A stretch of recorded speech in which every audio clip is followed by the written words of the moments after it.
à tous, bienvenue au West Data Festival. Je vais juste inviter sur scène alors Christian Travier qui va prendre la parole. Eh bien, bonjour à tous. Je suis Christian Travier, donc le directeur de Laval Mayenne Technopole qui organise le West Data Festival. Et donc, pour cette session sur le mobilité, nous avons le plaisir de collaborer avec le pôle de compétitivité ID4Car. Et donc Isabelle qui représente le pôle et qui va co-animer avec Stéphane cette session de cet après-midi. Et donc voilà, comme vous avez sûrement pu le découvrir, le West Data Festival est à sa 4e édition et il couvre de nombreuses thématiques qui varient un peu d'une année sur l'autre. Et donc pour cette année, nous avons lancé la thématique de la mobilité. Voilà, je ne vais pas en dire plus parce que je ne vais pas prendre du temps et faire perdre du temps. Et donc, je vous souhaite une très belle après-midi. Et donc, je repasse la parole à Isabelle qui va lancer le programme. Merci à vous. Merci beaucoup, Christian. Un grand merci d'avoir co-organisé ça avec nous. Et c'est dommage qu'on soit en distanciel, mais on s'en rattrapera l'an prochain. Je n'en doute pas. Donc, effectivement, nous avons une session mobilité, intelligence artificielle, data, dont nous avons pris le parti ensemble d'en faire une session, pas forcément sur les techniques. Il y aura des petits patchs techniques, techno, mais beaucoup sur les usages. Les data, il y en a partout. Qu'est-ce qu'on en fait? Comment on les exploite? Je suis une entreprise, j'en fais quoi? Je suis une collectivité. À quoi ça peut me servir? Donc, on va avoir 3 temps. On va avoir 2 keynotes, une de Guillaume Cottesec du CEREMA, et qui va planter le décor, et une autre keynote de Gabriel Plassa de Fabrique des Mobilités ADEME qui va rebondir sur les sujets principaux, donc faire des data, l'open data, les data privées, comment combiner tout ça dans des systèmes intelligents. Et ensuite, nous aurons 2 ateliers qui seront un petit peu moins interactifs que si on avait été sur place, mais 2 ateliers néanmoins, avec 2 grands types de mix technologie-application. Un premier avec l'entreprise Stellae, l'entreprise Zenbus, qui est plus dédiée à comment j'utilise et comment j'optimise l'utilisation des données en ce qui concerne les transports en commun, les outils de prise de décision utiles pour des entreprises, des collectivités. Et un autre atelier avec là aussi 2 entreprises, l'entreprise Hydre et l'entreprise Logirode, qui vont nous parler d'utilisation de data, de capteurs pour ce qui est environnement routier, environnement de véhicules, avec un focus sur de la géolocalisation de précision. Je ne vais pas vous en dire plus parce que tout le monde va vous présenter ces sujets-là bien mieux que je ne pourrais le faire. Si vous avez des questions, des remarques, des précisions, je vous demanderai d'utiliser le chat. À la fin de chaque session, je regrouperai les questions et je les poserai aux orateurs, s'il vous plaît. Évidemment, leurs coordonnées sont à disposition si vous souhaitez les contacter plus avant. Chaque intervention doit durer une quinzaine de minutes et nous avons une dizaine de minutes de questions, réponses et débats ensuite. Donc, sans plus tarder, je vais passer la parole à Guillaume Cottesec du CEREMA, qui va nous dresser un panorama assez complet, mais pas trop long, Guillaume, de la donnée dans tous ses états et l'intelligence artificielle. Merci à toi. Merci Isabelle, merci aux organisateurs, merci pour l'invitation et le temps de charger ma présentation. Hop, je confirme effectivement, j'ai un support qui est relativement dense, mais je vais essayer de coller au quart d'heure qui m'est assigné pour ne pas trop grignoter sur les présentations suivantes. Donc, je suis Guillaume Cottesec, effectivement, je travaille au CEREMA Ouest à Nantes, je suis chargé d'études sur tout ce qui est optimisation du trafic et système de transport intelligent. Est-ce que vous voyez bien mon support? Oui. Super. Moi, oui. Parfait. Alors, je commence. Donc, effectivement, l'objet de ma présentation aujourd'hui, c'est un petit peu d'introduire le sujet, de parler de qu'est-ce que c'est l'intelligence artificielle, quelles sont les données en mobilité, et finalement, où est-ce qu'on en est de tout cela et quelles conclusions peut-on en tirer. Donc, je vais passer relativement vite. Je vais commencer par un petit peu des définitions. Alors, c'est un peu assommant, mais on parle de mobilité au pluriel, ou en tout cas, j'en parle comme tel, parce que pour moi, il y a différentes sortes de mobilité. On a effectivement la mobilité des personnes, la mobilité des biens, avec dedans toute une variété possible de mobilité, qu'elle soit collective, partagée, individuelle, etc. Je ne vais pas lire précisément tout ce qui est noté ici, mais on voit bien qu'on a différents objets et donc aussi différents enjeux qui sont liés. Et aussi un sujet que l'on traite relativement peu, mais qui a toute son importance, c'est le sujet de, en quelque sorte, l'immobilité, c'est-à-dire qu'est-ce qu'on fait de nos véhicules quand ils ne sont pas en mouvement. Eh bien, la plupart du temps, enfin, on sait tous qu'un véhicule passe à peu près 95% du temps en stationnement. Donc, il y a cette question-là à gérer, de l'espace qui est consommé, etc.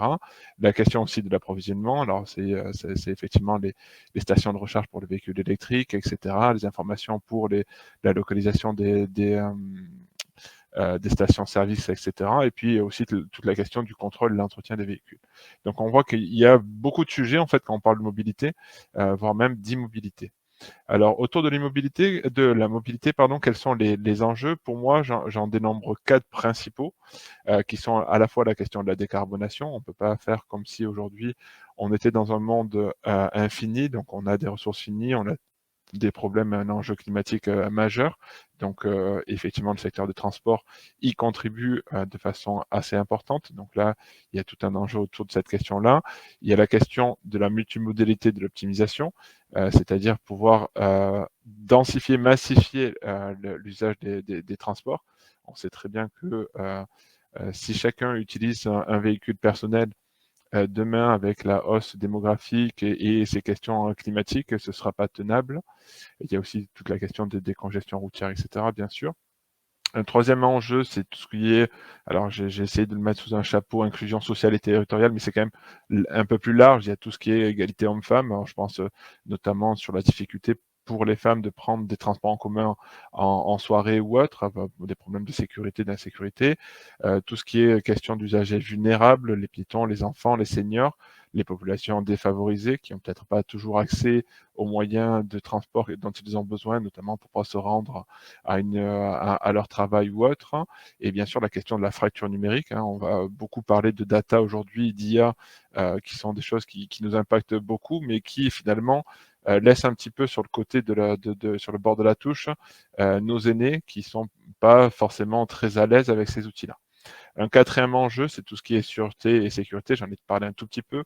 Il y a bien sûr des aspects de sécurité routière et évidemment avec tout le numérique, toute la question de cybersécurité et qui est un enjeu vraiment très prégnant aujourd'hui. Autour de ces 4 enjeux majeurs-là, il y en a d'autres, notamment toute la question des modèles économiques. C'est grosso modo comment on va réussir à tirer de la valeur, à capturer de la valeur, à essayer de financer la montée en puissance de certains outils, etc. Et puis également, le pendant de la mobilité, c'est toute la question de l'urbanisme, de comment on aménage le territoire, etc. Donc ça a aussi son impact.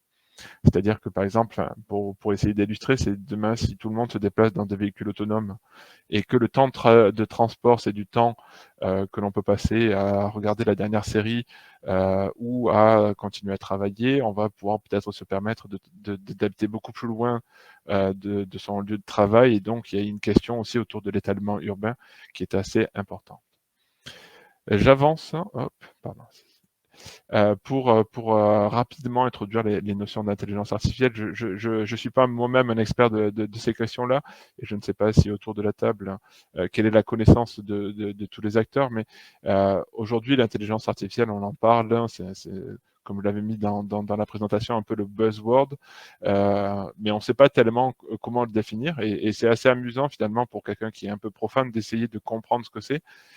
Donc moi, j'ai essayé justement de prendre cette illustration-là que j'aime bien, qui nous dit que finalement l'intelligence artificielle, c'est une espèce d'une grosse boule dans laquelle on met tout un tas de choses et notamment pas mal de disciplines. Et en fait, c'est un mélange relativement ancien qui existe depuis un certain nombre d'années et qui a eu différentes phases notamment des phases où ça a été pas mal sur le devant de la scène, et puis après, on a connu des phases où c'était en retrait, c'est ce qu'on appelait les hivers de l'intelligence artificielle, etc.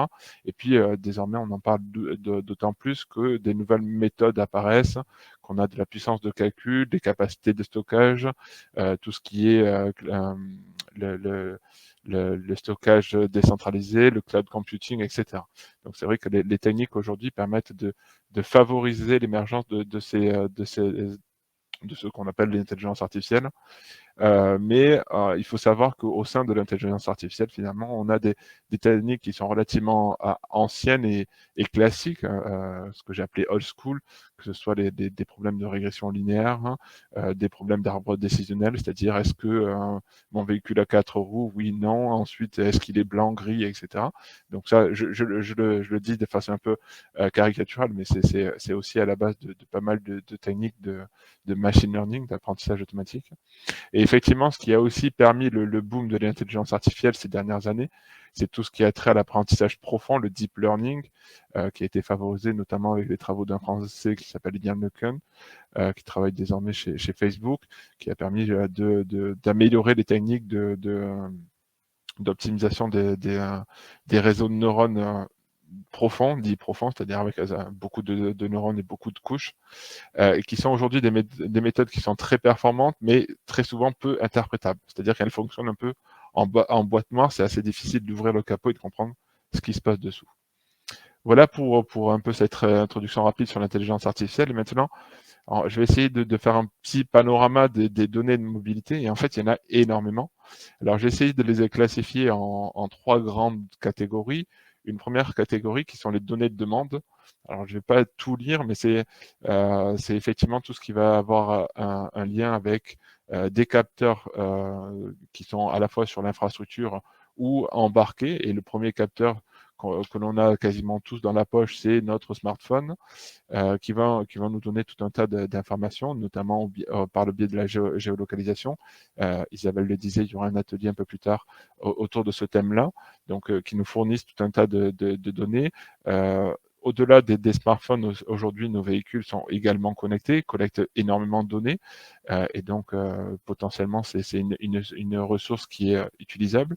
Et puis, on a des informations autour de la billettique, autour du péage, des questions d'enquête de mobilité qui se font sur les territoires de façon périodique, et puis tout ce qui tourne, qui gravite autour de la mobilité, et qui font ce que c'est que le tissu local, c'est les données sociodémographiques, quels sont le nombre d'emplois, le nombre de ménages, le taux de motorisation, etc., etc. Des informations qui vont effectivement caractériser un petit peu la demande, comment elle se répartit, etc.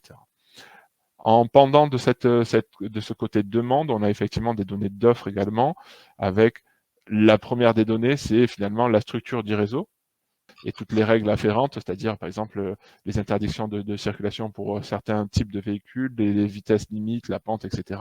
Et tout ce qui a trait après au réseau de transport en commun, etc., etc. Donc on a toutes ces données-là, et puis un troisième volet qui sont les données d'externalité qui viennent de capteurs ad hoc, que ce soit les capteurs de bruit, les capteurs de pollution, mais aussi les données sur l'accidentologie. Donc ces données-là, elles ont un cadre aujourd'hui qui nous permet de leur ouverture. Alors ça date des années 2010 avec la directive ITS qui a été ensuite complétée par un certain nombre de règlements et qui sont traduits en France par ce qu'on appelle le point d'accès national, qui permet justement l'ouverture en open data de ces données-là, des données publiques ou des données privées d'intérêt général. Alors vous avez 2 sites, vous avez le site transportdata.gouv qui fournit des données statiques et dynamiques de tout mode. Et puis, vous avez également Bison Futé, qui là va plutôt concerner le domaine routier avec tous les aspects dynamiques de circulation sur le RRN, c'est-à-dire le réseau routier national. J'avance donc très vite. Un exemple qui me paraissait intéressant de présenter, c'était la question du registre de preuve de covoiturage qui a été donc mise en service il y a quelques années. Vous avez aujourd'hui un observatoire du covoiturage qui permet justement d'avoir des informations sur les déplacements à l'échelle du territoire, quelles sont les origines destinations les plus fréquentes, etc., etc. Et ce sont des données en fait qui sont issues des opérateurs, donc des opérateurs privés la plupart du temps, qui sont anonymisés et mis en open data, donc sur le point d'accès national. J'avance rapidement. Aujourd'hui, les principaux verrous sont à la fois des verrous scientifiques, comme on le sait tous en intelligence artificielle, le résultat de votre modèle va être aussi bon que la qualité de vos données. C'est-à-dire que si vous lui mettez en entrée des données qui ne sont pas bonnes, le modèle ne va pas faire de miracle. Derrière, l'information qui en sera extraite ne sera pas de bonne qualité. Il y a toute la question de standardisation des données, les questions de biais algorithmiques, et aussi, comme je le disais, pour la partie deep learning, tout ce qui est interprétabilité des modèles, c'est-à-dire comprendre ce qui se passe dans le modèle et pourquoi il nous donne cette information-là. Il y a également des questions autour de la décision, tout ce qui est protection des données personnelles. Donc le RGPD a apporté, le règlement de protection des données privées européen a donné une première réponse. Il y a les questions de responsabilité juridique par rapport aux données, la propriété intellectuelle de ces données, et tout ce qui est question de gouvernance et de financement par rapport à tout ça, et qui amène justement aux autres verrous comme les modèles économiques, l'impact sociétal et l'impact environnemental. Alors, je vais passer très rapidement du coup sur les cas d'usage. Je laisserai certainement Gabriel peut-être y revenir là-dessus. J'ai essayé de mettre l'accent sur 3 cas de l'utilisation de l'IA. Alors, on a bien sûr les cas un peu courants de l'IA aujourd'hui, que sont le traitement d'images vidéo, et mon collègue de Logirod certainement en parlera bien mieux que moi. On a aussi tout un tas de traitements qui sont pour lesquels on est aujourd'hui familier, que ce soit la prédiction du temps de parcours quand on ouvre notre GPS sur notre smartphone ou autre, mais aussi des choses comme la détection des modes de transport à partir des traces GPS, de la prédiction de la fraude, de la maintenance prédictive, etc., etc. Donc là, ça, c'est des usages qui se développent et qui aujourd'hui sont d'usage quasi commun. Sur les trois points que je voulais mentionner, on a l'aspect Smart City, donc territoire intelligent, c'est-à-dire un territoire piloté par la donnée, qui nécessite donc des capteurs temps réel et qui couvrent l'intégralité du territoire. On a aujourd'hui des premières briques, notamment au travers des observateurs de mobilité, mais aujourd'hui on est quand même à un stade relativement simple, et je pense que l'atelier suivant en parlera, surtout quand on prend un peu de hauteur et quand on regarde d'autres territoires, notamment en Chine, où là, bien sûr, ils sont portés par une politique différente sur la protection des données personnelles, quand on voit notamment que le City Brain, qui est la solution proposée par Alibaba,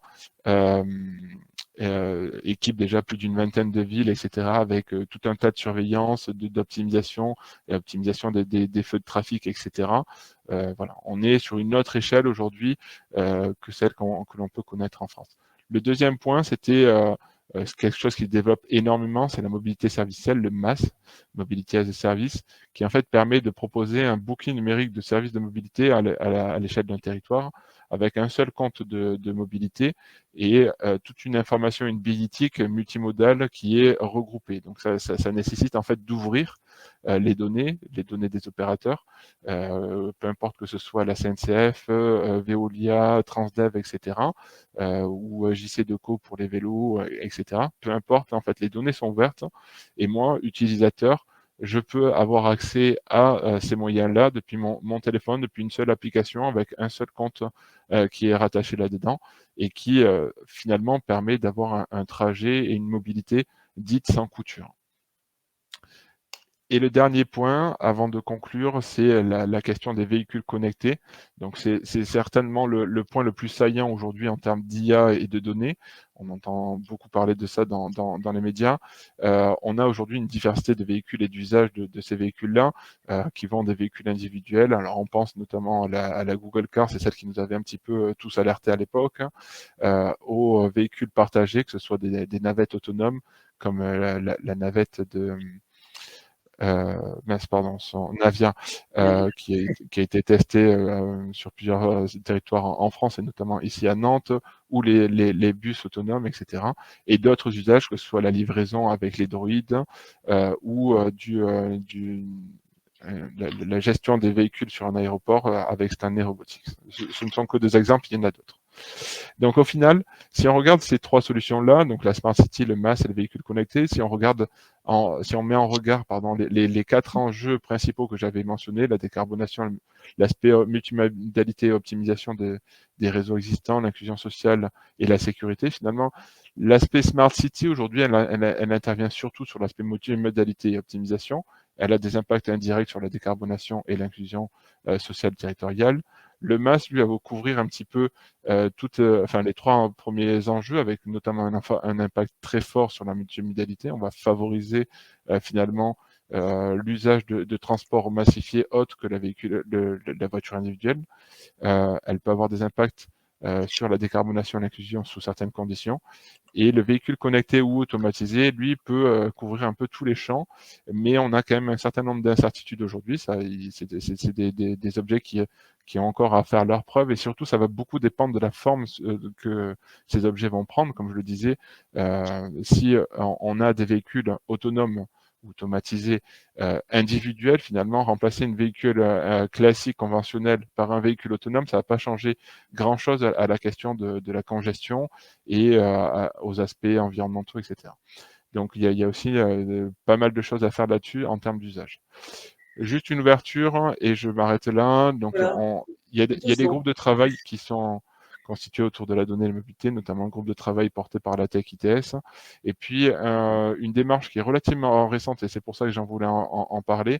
On a aujourd'hui toute une synergie avec des établissements, que ce soit l'IFPEN, l'INRIA et le CEREMA, qui ont proposé donc de regrouper, de constituer une plateforme nationale de la mobilité autour des données, le Mobility Data Hub, qui permet justement d'agréger les données et de proposer un certain nombre d'outils autour de ces données-là.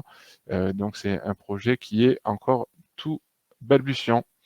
Je vous remercie pour votre attention et désolé pour avoir dépassé. Pas grave. Merci, merci Guillaume. J'ai répugné à te couper parce que tu as balayé toutes les problématiques, tous les verrous, et c'est éclairant par rapport aux présentations qui vont suivre, notamment aux présentations des ateliers. Merci pour cette super introduction, dit Valentin. C'est vrai que c'était très éclairant, très instructif. Merci beaucoup. Je vous ai mis dans le chat, vous avez accès évidemment aux présentations.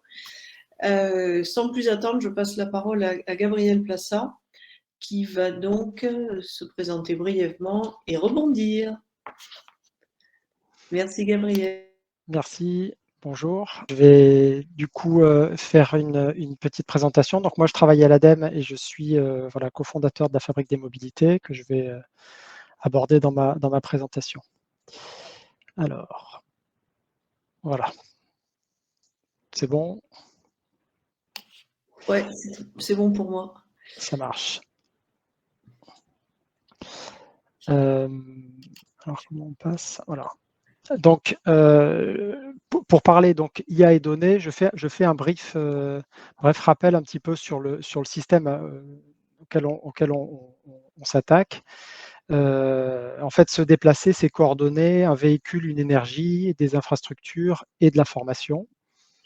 Jusqu'à présent, en fait, la brique information, elle a été plutôt sous-dimensionnée. Et puis maintenant, les acteurs de l'information sont en train de prendre une part grandissante, le numérique étant en train de rentrer dans les différentes filières industrielles. Et donc, c'est cette brique-là, en fait, sur laquelle on va échanger aujourd'hui et qui nous permet ou permettrait d'optimiser le système complet ou de mieux le gérer. Le contexte dans lequel on agit, qui légitime aussi ce besoin d'IA ou de modélisation, c'est un contexte qui est caractérisé par ces quatre mots, volatile, incertain, complexe et ambigu. Alors dans le domaine du transport, ça s'applique par exemple le prix des matières premières qui est très volatile, l'incertitude au niveau des taxes, de la fiscalité, des contraintes et des incitatifs qui peuvent apparaître ou disparaître assez rapidement. Un très haut niveau de complexité, grand nombre d'acteurs, mondialisation, hardware et software, et qui légitime là aussi le besoin d'essayer de modéliser, de comprendre et de prévoir, d'où l'IA, qui a été listée notamment par Guillaume, les différents points. Et puis l'ambiguïté, est-ce qu'on a affaire à des concurrents ou des partenaires? Est-ce une synergie ou une dépendance? Est-ce qu'il faut ouvrir ou fermer pour poursuivre ou arrêter des activités? Alors là, je vais prendre un petit peu de temps pour détailler en fait le sujet de la donnée et l'importance de ces différentes étapes. Les plateformes qui aujourd'hui dominent en fait certains secteurs industriels se sont construits en suivant ces 4 étapes. D'abord une digitalisation de l'activité, puis une désintermédiation, donc la plateforme est en contact direct avec l'utilisateur. On pense par exemple à Google Maps, à Uber, à Waze ou ce type d'acteurs. Ceux qui réussissent créent des effets de réseau. Effet de réseau, c'est-à-dire que plus il y a de monde sur la plateforme, plus la plateforme est performante, et plus elle est performante, plus il y a de monde qui a envie d'y aller. C'est assez difficile de créer de l'effet de réseau, surtout au début de la création de la plateforme. Et une fois ces effets de réseau créés, les plateformes récupèrent des données des utilisateurs utilisant la plateforme. Donc sur Google Maps, en vous déplaçant, vous avez de l'information, Waze, et en même temps, vous allez alimenter la plateforme en informations, en données d'utilisateurs. Et ces données sont extrêmement intéressantes à la fois pour la plateforme, pour l'améliorer, pour développer de nouveaux services et pour alimenter, et là on y arrive, des modèles d'intelligence artificielle à partir de données créées par les utilisateurs. Et donc si on fait le parallèle, il y a peu de temps, l'information dans le transport se résumait à des cartes, des bornes kilométriques et des guides. Et puis l'arrivée du numérique et d'acteurs numériques a permis l'émergence d'assistants personnels de mobilité, de ces 4 étapes et de systèmes cartographiques ou de prédiction ou de gestion de l'espace. En haut, vous avez une carte en fait du trottoir dans un programme qui s'appelle Curb, qui est testé à Montréal, où on va modéliser et gérer l'espace public pour de la livraison ou d'autres activités. Alors, ça permet à certains acteurs, donc ça c'est l'exemple de Sidewalk Labs, le labo de Google, de développer des outils comme Replica qui s'appuient sur les données qui remontent des utilisateurs pour faire de la prédiction, et donc en utilisant des outils d'intelligence artificielle, de pouvoir simuler le fonctionnement d'une ville à partir des données qui remontent des téléphones, en ayant pris soin de répliquer une population virtuelle, c'est pour ça que ça s'appelle Replica, et donc d'être non assujetti au RGPD, puisque cette population n'est pas réelle. En France, le projet qui se rapproche le plus de ça, c'est Entropy, d'une start-up qui a été initiée dans le cadre de VDCom.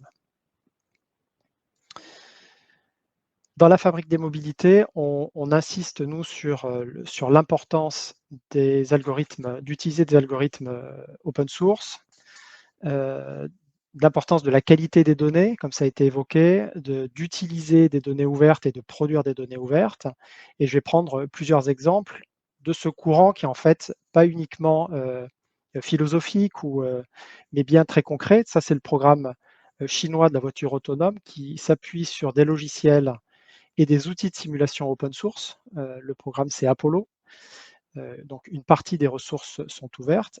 Et vous avez des datasets qui sont accessibles et des logiciels de simulation de véhicules autonomes qui sont aussi en open source. L'open source remonte aussi jusqu'au physique, au matériel. Ça, je vais passer assez vite. Et puis, vous avez, voilà, comme ici, l'exemple de cette application qui est développée dans la fabrique des mobilités, qui s'appelle TraceMob, associée à un cloud personnel, donc vos données dans votre cloud, qui vont permettre de faire travailler des logiciels d'IA, mais sur des clouds individuels, sans forcément partager les données vers l'extérieur. Et donc ça, c'est un projet porté par Cozy Cloud avec l'INRIA. Cette application, donc le TraceMob, est téléchargeable et ce projet donc, est expérimenté à La Rochelle, dans un projet qui s'appelle AgriMob, et également à Montréal. On a aussi testé un logiciel qui s'appelle OpenDataCam, qui est un logiciel open source de reconnaissance de véhicules. Donc, vous voyez que le logiciel est capable d'identifier dans des flux vidéo des voitures, des piétons, des vélos, des bus, des trains, et du coup de faire du comptage avec une caméra. Donc, vous avez un exemple de ce proto sur ce site OpenTraffic. De la même façon, vous avez une startup d'État qui travaille qui a mis à disposition et qui a développé une IA capable de reconnaître les modèles des voitures. Donc là, c'est une capture d'écran. Il est capable de reconnaître que c'est tel modèle et par la lecture de la plaque aussi de vous donner des infos. Donc ce dispositif, il est aussi ouvert. De la même façon, analyse d'image avec une autre application, un logiciel open source qui existe, qui est capable de faire de l'identification et de la classification de fissures ou de nids de poules sur la route, sur la chaussée. Et donc qui permettrait à une collectivité très facilement, en équipant par exemple ses bus d'une caméra, de produire de la donnée qu'elle pourrait d'ailleurs mettre en open data. Et ce logiciel est aussi un logiciel open source. Et donc, il vaut mieux mutualiser et collaborer et contribuer sur ces logiciels open source pour les renforcer et pour produire des données ouvertes à partir de ces logiciels. Il y a aussi cet exemple-là de comptage à partir d'un Raspberry. C'est un dispositif qui coûte à peu près 100 € et qui permet de faire du comptage de véhicules avec un tout petit système. Et tout ça s'appuie en fait sur des projets collaboratifs, donc OpenDataCam est ce que je vous ai montré là, notamment ce projet-là, qui est un projet mondial, Coco Dataset, qui permet en fait à partir d'analyse d'images, de reconnaître tout un tas d'objets et donc de mutualiser et de renforcer des intelligences artificielles pour faire de la reconnaissance d'objets. Sur le véhicule, on a aussi eu un projet de production de données à partir d'un boîtier open source sur lequel on a ajouté un logiciel pour détecter l'endormissement. Donc là aussi, c'est un logiciel d'intelligence artificielle qui va regarder si le conducteur ferme les yeux. Et ce logiciel est aussi open source également. Enfin, je vous partage rapidement un projet important de la Fabrique des mobilités qui est Mon compte mobilité, qui permet de gérer justement ces données personnelles qui sont nos traces, nos modes de transport, tout en permettant à des tiers de les utiliser. Et donc, Mon compte mobilité vise à la fois à comprendre les déplacements, à favoriser les mobilités durables et à faciliter le développement d'incitatifs, soit les incitatifs qu'on connaît aujourd'hui, soit de nouveaux incitatifs que l'employeur ou la collectivité pourrait venir valider et utiliser grâce au compte mobilité. Donc voilà, on a ces trois portions-là, et les données en fait personnelles des citoyens ne seront pas partagées. Par contre, on va venir interroger si la personne est éligible, par exemple, au forfait mobilité durable. Et si elle est éligible, le compte viendra certifier qu'elle est éligible à l'incitatif sans partager les données privées de la personne. Donc c'est un moyen de combiner à la fois la puissance des données individuelles, mais tout en maintenant les données privées. Voilà, donc pour conclure, de notre point de vue, l'intelligence artificielle, c'est un moyen de modéliser, de prévoir, d'apporter de la connaissance, notamment aux collectivités, Notre objectif, c'est bien de le faire à travers des communs et de l'open source pour créer des standards finalement, pour aussi renforcer des logiciels ouverts et donc mutualiser des efforts, des financements. On n'est pas obligé de refinancer à chaque fois ces logiciels-là, il vaut mieux y contribuer et les renforcer. D'avoir des données de qualité en entrée et également en sortie de ces logiciels. Et ça favorise aussi la collaboration entre les acteurs puisque ces ressources sont ouvertes. Voilà, je crois que j'ai terminé ma présentation. Merci. Merci beaucoup, Gabriel. Donc, effectivement, depuis le panorama que nous a dressé Guillaume, on commence à rentrer dans à la fois les usages et à la fois le faire et ne pas faire des données, à quoi ça peut servir et les choses trappes à éviter. Donc, on a fini cette première partie.